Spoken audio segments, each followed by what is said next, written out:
So communication is itself a kind of taking for granted.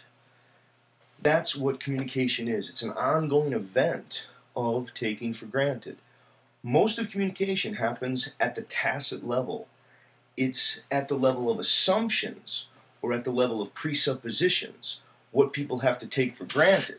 That's what we want to pay attention to when we study communication. Not just what do people say, but what's the unsaid aspects within what people say. What do we have to take for granted in order to understand what someone said? I think to see this so clearly, all you got to do is walk around public places and look at the tabloids. This is something that actually happened to me. Now, it was a couple of years back.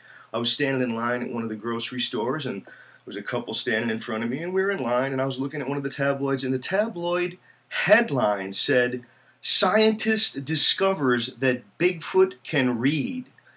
And just as I couldn't believe how ridiculous this was, the person in front of me turns to me and says, "Oh, I don't believe it, he cannot." Well, I think what the advertisers here are trying to do is get us to deliberate over whether or not Bigfoot can read, assuming that we're going to believe there is such thing as Bigfoot. Now, it's not just Bigfoot. You can go over to the next one, and it says, new study reveals that lost city of Atlantis is actually an alien colony. I mean, just more of the same logic. People, advertisers, those wily advertisers, they want to get us to take for granted the very frame of the discussion and then to deliberate with what's, right now within the frame. Okay, within the history of communication theory, and particularly within the field of rhetorical theory, rhetoricians will make a distinction between what's called a syllogism and an enthymeme. A syllogism is a part of deductive logic where you give a major premise and then you give a minor premise and then you deduce the conclusion from that sequence. And so the classic example would be, all men are mortal, Socrates is a man, and then you conclude Socrates is mortal, right? It's sort of a classic case of a syllogism. These are reasoning that almost does your thinking for you. It just proves the point. Now, an enthymeme is more the thing that the communication scholar, the person who wants to understand communication, really wants to pay attention to. It's when everything isn't spelled out, but it's more like the magic that happens when people watch magic. To watch magic is to realize that most of the magic happens in the mind of the audience. It happens in the mind of the audience because of their assumptions, because of their presuppositions, and then the magician takes advantage of that. Well, that's what an enthymeme is, and that's what an enthymeme does. An enthymeme is it's like a syllogism, only it has a premise missing, and the listener or the hearer or the audience, they fill in the missing premise and thereby persuade themselves. So instead of reasoning through premises to conclusion, what you get is a presentation of part of the syllogism. The crucial aspect is missing, and if you even get it, if you can make the leap, it already makes sense to you to the point that you're persuading yourself in it. This is a classic case, right? So those wily advertisers, there they are, out there trying to frame it, and so they'll say something like, "Our cars are the safest. You'll love our cars." Well, if that makes sense to you, they're assuming that you love safe cars. That's how that works. Imagine you're out on the street and you overhear someone talking, and they say, "Oh, she can't lift that. She's a girl." Now, if you hear that, you're assuming, and that makes sense to you, you're assuming that girls can't lift heavy things. Just imagine you're over on the street, right, and you walking by and you hear a parent say to a child, "Oh, all right, I'll give you $5 if you'll do the dishes." Now, if you hear that, think of all that you have to take for granted in order for that to make sense. You have to ask yourself, why doesn't the parent have the authority to say just do the dishes?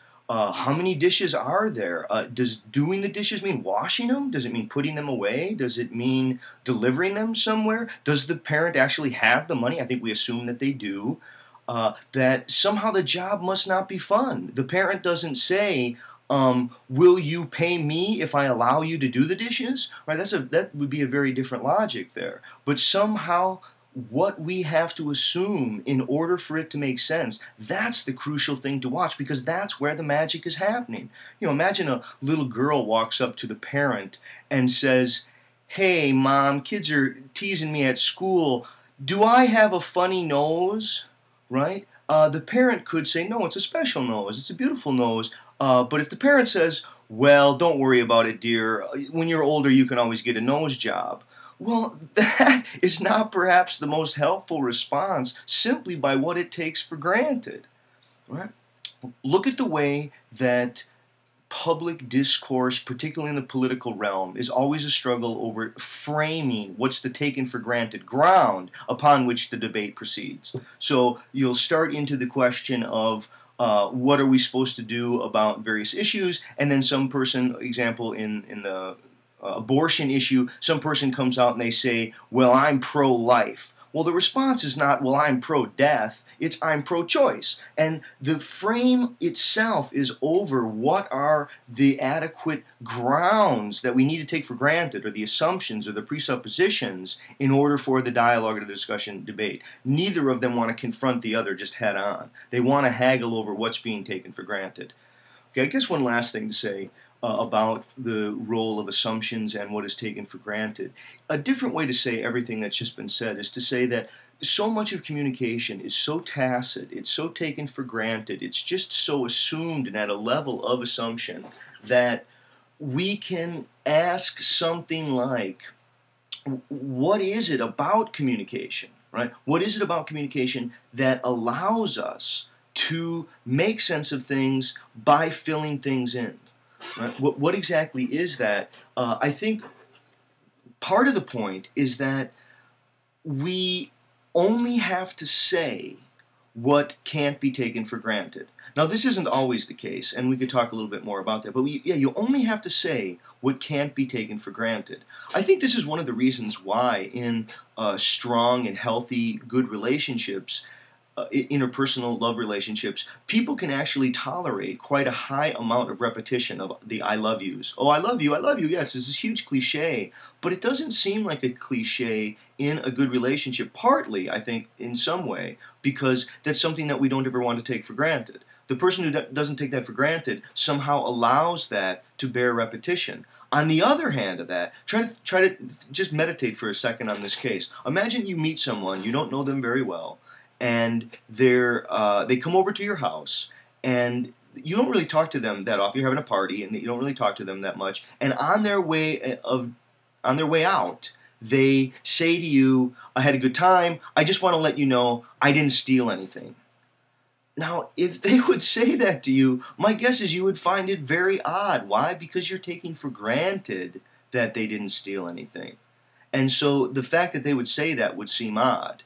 Now, I don't know if that's the same thing as the "I love you." I think the "I love you" case is a much more interesting case of trying to ask, what are those situations and contexts under which that doesn't bear repetition?